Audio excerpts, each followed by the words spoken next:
Hello friend, today we start Little's area of nose. पहले हम देखेंगे नोज़ का नेजल सेप्टम का ब्लड सप्लाई जो है नेजल सेप्टम का दो आर्टरी से मिलेगा। मेन आर्टरी जो है वो एक्सटर्नल कैरोटीड आर्टरी है और इंटरनल कैरोटीड आर्टरी है। एक्सटर्नल कैरोटीड आर्टरी का दो ब्रांच जो नेजल सेप्टम को सप्लाई करेगा। पहला फेशियल आर्टरी का ब्रांच होगा और मैक्सिलरी आर्टरी का ब्रांच होगा। एक्सटर्नल कैरोटीड आर्टरी के 8 ब्रांचेज होते हैं, जिसमें से मैक्सिलरी आर्टरी का ग्रेटर पैलेटाइन आर्टरी और फिर स्फेनोपैलेटाइन आर्टरी। स्फेनोपैलेटाइन आर्टरी जो है वो आर्टरी ऑफ एपिस्टैक्सिस है। एपिस्टैक्सिस जो होता है वो होता है अगर नाक से कोई भी खून आता है उसे हम एपिस्टैक्सिस बोलते हैं। इसके बहुत सारे कॉजेज़ होते हैं। तो लेकिन ये मेन आर्टरी कौन सा आर्टरी है जिससे कारण ब्लीडिंग होता है नाक से, उसको बोलते हैं स्फेनोपैलेटाइन आर्टरी। मैक्सिलरी आर्टरी का ग्रेटर पैलेटाइन आर्टरी होता है, वो सप्लाई करता है नेजल सेप्टम को। पोस्टीरियर और सुपीरियर क्वाड्रेंट में सप्लाई करेगा posterior ethmoid artery. Anterior superior quadrant में सप्लाई करेगा एंटीरियर इथेमॉइड आर्टरी। ये 4 क्वाड्रेंट है जिसमें anterior ethmoid artery superior and upper anterior superior part में करेगा, पोस्टीरियर सुपीरियर पार्ट में करेगा पोस्टीरियर इथेमॉइड आर्टरी, और फिर एंटेरो इन्फीरियर पार्ट में करेगा फेशियल आर्टरी और फिर greater palatine artery. Facial artery का कौन सा ब्रांच करेगा? सेप्टल सुपरफिशियल लेबियल ब्रांच, उसका सेप्टल ब्रांच। सेप्टल ब्रांच जो है वो सुपीरियर लेबियल आर्टरी का ब्रांच है। सुपीरियर लेबियल आर्टरी जो है वो ब्रांच है फेशियल आर्टरी का। और एक्सटर्नल कैरोटीड आर्टरी जो है उसका maxillary artery greater palatine artery होता है और स्पेनोपैलेटाइन आर्टरी होता है। Anterior ethmoid artery antero superior part में करेगा, posterior ethmoid artery postero superior में करेगा, पोस्टेरो इन्फीरियर पार्ट और फिर एंटेरो इन्फीरियर पार्ट में करेगा ब्रांचेस ऑफ स्पेनोपैलेटाइन आर्टरी प्रीडोमिनेंटली। अब जो एंटीरियर इथेमॉइड आर्टरी है और पोस्टीरियर इथेमॉइड आर्टरी है ये ऑप्थेल्मिक आर्टरी का ब्रांच है। ऑप्थेल्मिक आर्टरी इंटरनल कैरोटीड आर्टरी का ब्रांच है। Blood supply of nasal septum. अब लिटिल्स एरिया कहाँ पे प्रेजेंट होता है? लिटिल्स एरिया जो है वो प्रेजेंट होता है एंटीरियर और इन्फीरियर पार्ट में।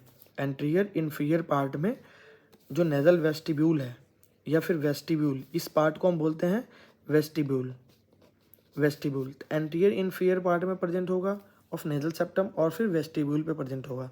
यहाँ पे क्या होता है कि ब्लड सप्लाई हो जाता है और फिर एनास्टोमोसिस हो जाता है डिफरेंट ब्लड सप्लाई का, ब्रांचेज ऑफ ब्लड सप्लाई। तो इसमें क्या है कि एनास्टोमोसिस हो जाता है all branches of anterior ethmoid artery, sphenopalatine artery, greater palatine artery और फिर septal branch of facial artery.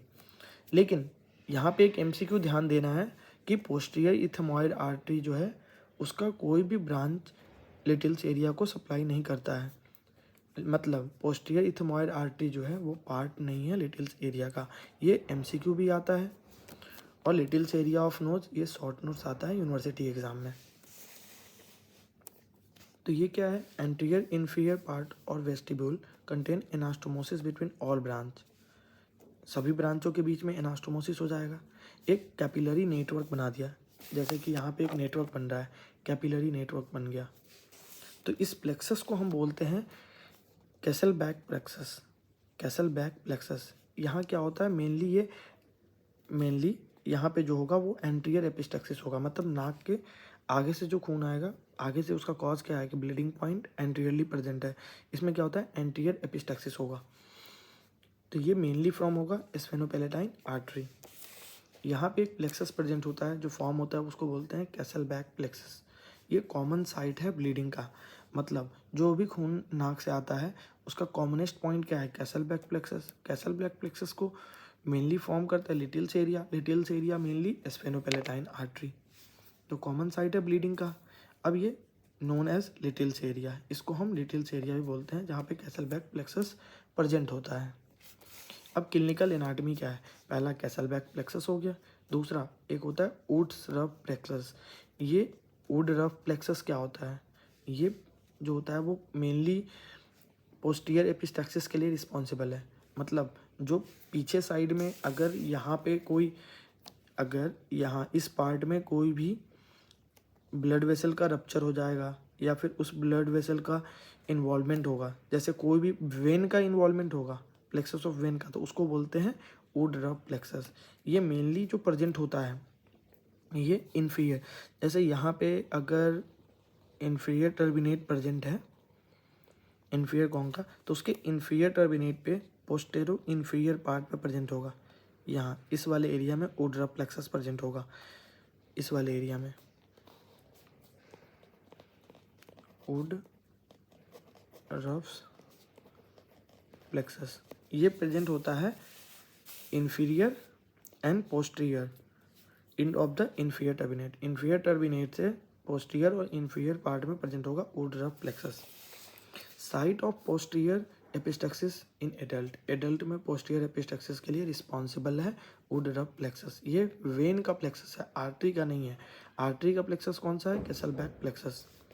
अगर कोई भी पैथोलॉजिकल डीएनएस है, मतलब डीएनएस क्या होता है? Deviated nasal septum.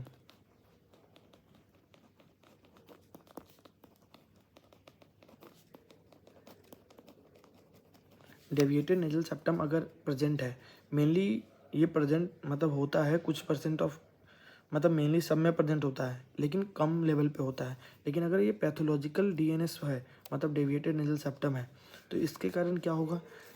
Repeated attack हो जाएगा, कॉमन कोल्ड, मतलब बार बार कॉमन कोल्ड होगा, एलर्जिक राइनाइटिस हो सकता है, साइनस का इन्फ्लामेशन हो जाएगा, साइनोसाइटिस हो जाएगा, एलर्जिक राइनाइटिस हो जाएगा।